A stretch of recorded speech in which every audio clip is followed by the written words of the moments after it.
What's up, comic and pop culture fans? This is James with Minhunter Comics, and welcome to my most requested video I've ever put out.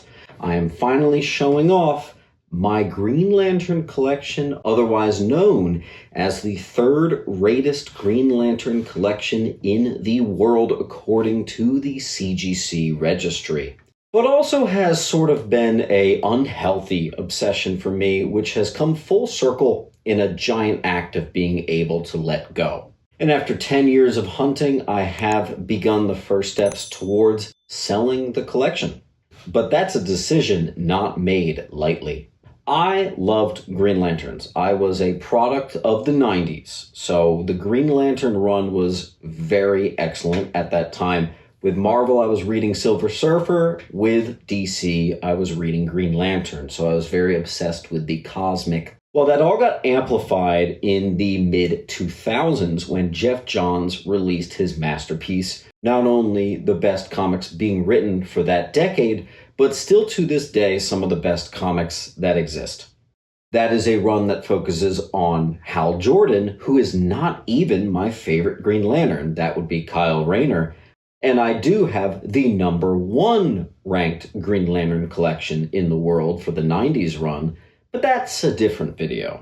The source material lit a spark in me that is almost hard to describe unless you felt it yourself. I've also always been driven by the desire to obtain unobtainable things. So I often will go beyond my means and beyond what is possible to obtain collections that almost shouldn't exist, full 9.8 runs, and other oddball things that no one has. And specifically, I targeted Green Lantern issue 90 through 224, which is the late 70s into the late 80s main Green Lantern run. No one else was doing it. I've always been obsessed with chasing the stuff that it honestly feels like me and only a few other people care about. Because when it comes to Green Lantern, everybody collects the 60s and into the early 70s stuff. But no one was really doing what I wanted to do. So it was out of reverence and respect for the character. It was out of pushing myself to see if it could even be done. And I'm proud to say that I was able to complete the collection. I obtained every single post-hiatus, we'll get into what that means, Green Lantern issue with issue 90 all the way to the end of the run. The Silver Age side of things, which is issue 1 through 89, ended up being a massive undertaking as well.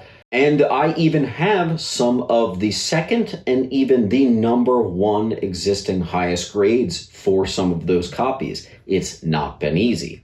It's very hard to find 60s and 70s books in anything, frankly, above a 7. Any Silver Age collector knows this. So to find things in the 9s and to find it that high has been very, very difficult and very time-consuming and all-encompassing. And it's all part of this mania that I forced myself to follow. I met a guy who would sell me some of the highest copies that exist on a monthly basis, and we did a payment plan during a time when I really probably should not have been doing that, and it plunged me into some debt, and it frankly made some of my other life goals very impossible. I tried cleaning and pressing myself. I researched videos. I sent to the best of the best. We saw grade bumps. We saw grade dips. And in the end, I did what I wanted to do. But the interesting thing is I couldn't stop. I had done what I wanted to do with 90 through 224, but I felt the need to try to get the #1 spot on the CGC registry. Then I would be enough. And I could stop this terrible search. What more do you want? Why was that not good enough? Why do you have to go and try to do the Silver Age stuff, the best grades out there too? Green Lantern isn't Amazing Spider-Man. It's not X-Men. It's a harder sell. It's not going to be something that you recoup your money on easily if you recoup your money at all. I personally don't expect to recoup my money on this. I spent top dollar for some of those 9/8s in the peak of COVID. I've enjoyed so much of it, but it has also been a massive weight on my shoulders and holding above my head. In my life, I've struggled with being able to let go of certain things. It's something that's actually taken therapy and some serious self-work to get over. And I like who I've become in the last 10 years, specifically the last 5 years. A dude who's able to walk away, a dude who's able to let go, pick his battles, and move on. And so when I had a private collector reach out to me saying that he was essentially trying to do the same thing and filling in 9.8s from his run, that was the first time I considered maybe I should think about selling it, letting go. And when you see the B-roll footage that I'm overlapping on top of this video, you'll see missing issues. That's because I have started selling some of them off. I also will, in the upcoming weeks and frankly months, start to get everything photographed and up on eBay. If you guys want certain things, feel free to reach out to me. Everything you see in this video, if it's still available, it's for sale. The stuff that I am keeping is the entire 90s run. There's also a couple books that I'll show you that I got signed that I just love. That those might be keepers, but also, I don't know, I could let them go. There is another side to this too. We are currently under contract for a house, and we just found out that the septic failed. Here in New Jersey, new septic systems are about 40 to 60 grand. So we've got some serious big boy expenses coming up. I could easily have made this video like, oh, woe is me, poor me, I have to sell the Green Lantern collection, boo-hoo. But I am not choosing to view it that way. I'm choosing to view it as a triumph of A, achieving a goal, and B, being able to let go. Both, frankly, things that I thought were impossible when I started this. Before they're gone forever, why don't I show you some of my favorites from the batch, all right? First up, we got 201, our first appearance of Kilowog, and this is just, God, one of my favorite characters in all of DC Comics, and I actually got a Shik You Poozer remark by Joe Staton right there. That's got to be one of my favorites. I love that personalized touch, and I'm not even someone who likes sketches on covers, but this one did it for me. We also got Green Lantern 188, first appearance of Mojo, the planet that gives all the Green Lantern rings. Got that one signed by Joe Staton. I just love how that cover looks. Love the yellow with the yellow label. What can I say? Here's a special one, and this shows you the type of collector I am. I think stuff like this is cooler than the Silver Age stuff. First appearance of the Predator. It's the Canadian price variant. Dude, I love weird stuff.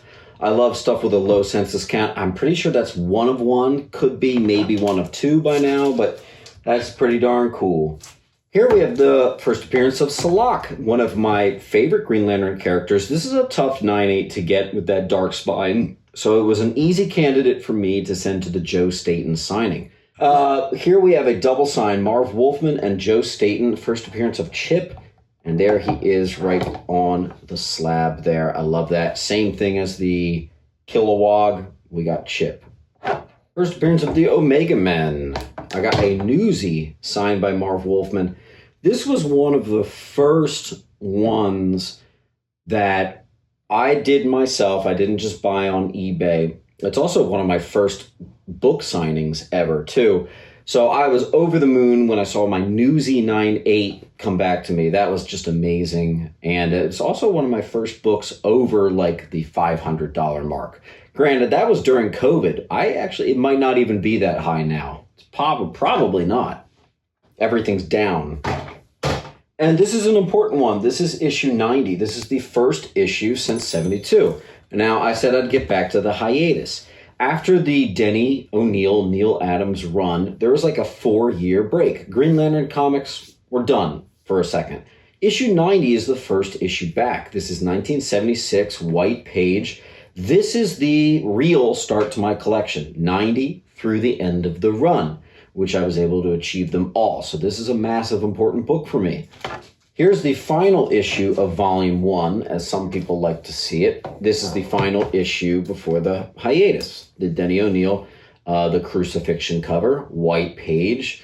Always tough to get those early 72s and 71s and 70s with 9/8 whites. Here's, I've got a different person asking me about this every week at this point. We got our 9.8 First John Stewart. This is one of the success stories. This was a 9.4. And I was able to send it to Barry with comicpresser.com, who did immaculate work. And he was able to get it to a perfect 9.8. And you know what? It looks every bit of 9.8. It almost looks like a 9.9, but whatever. It is absolutely amazing. This is going to be the hardest book to sell from a financial standpoint, for sure. Then we have is it either an Eisner winner or some sort of award to this two-part story, White Pages, by the way, nice, on the two-part Speedy Drug arc. We have 86 and then 85. These are actually some of the highest value ones I got in there, believe it or not, and I've had them a while. I had these like 4 years ago now. So then we have another one of the Neil Adams in a 9.8. This is 83.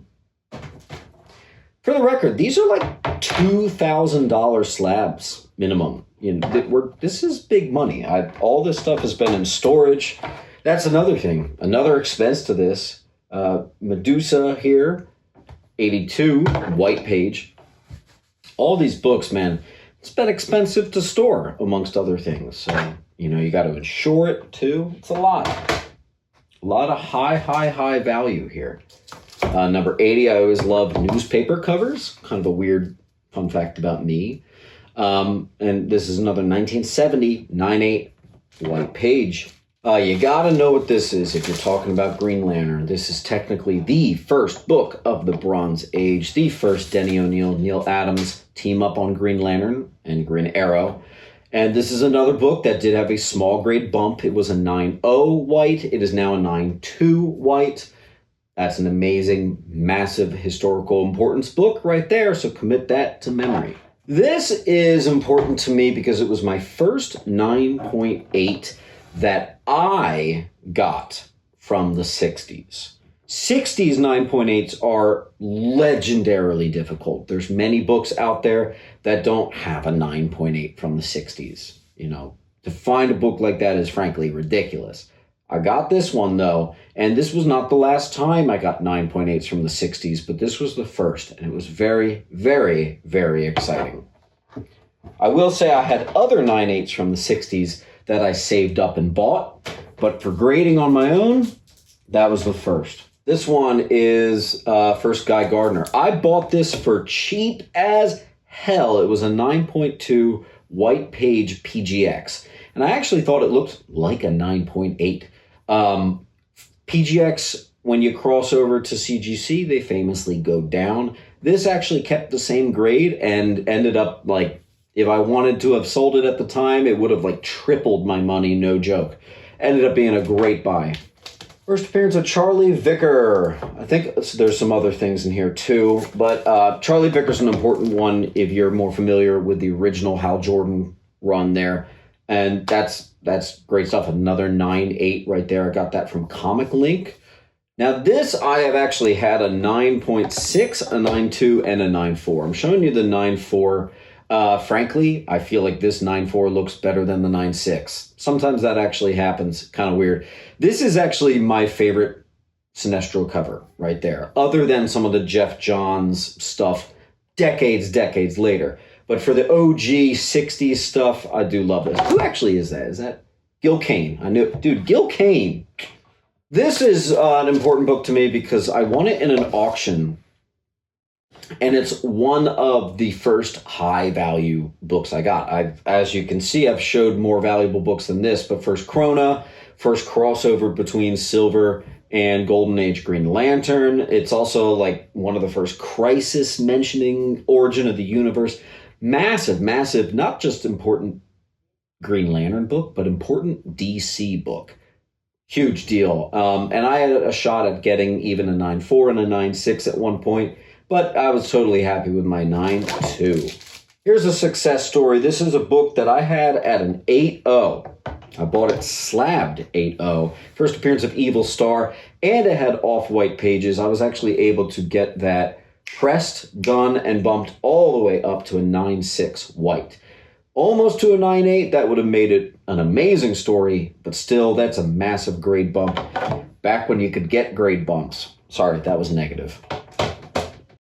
Okay, and then here we have, this is a tie. There's a couple on the census highest graded copies, unless maybe there's a 9.8 now. I haven't checked in a couple years, but this is the first appearance of the Black Hand. And while I'm explaining my love for the Black Hand, I am apologizing. You may be hearing my baby getting a diaper change as we speak, but that's okay.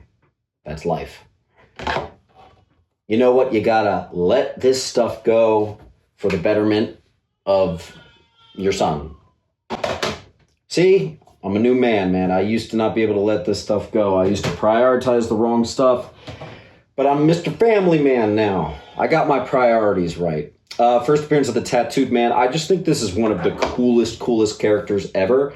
And this is one of those books where there are so few in anything over an 8. So this is really pretty cool to me. I love the stuff with a low census count, and that's really cool. Here is this was an old label 9.4, and I actually had it reholdered and put in a new slab, which I now know is really dangerous. People are getting grade dips.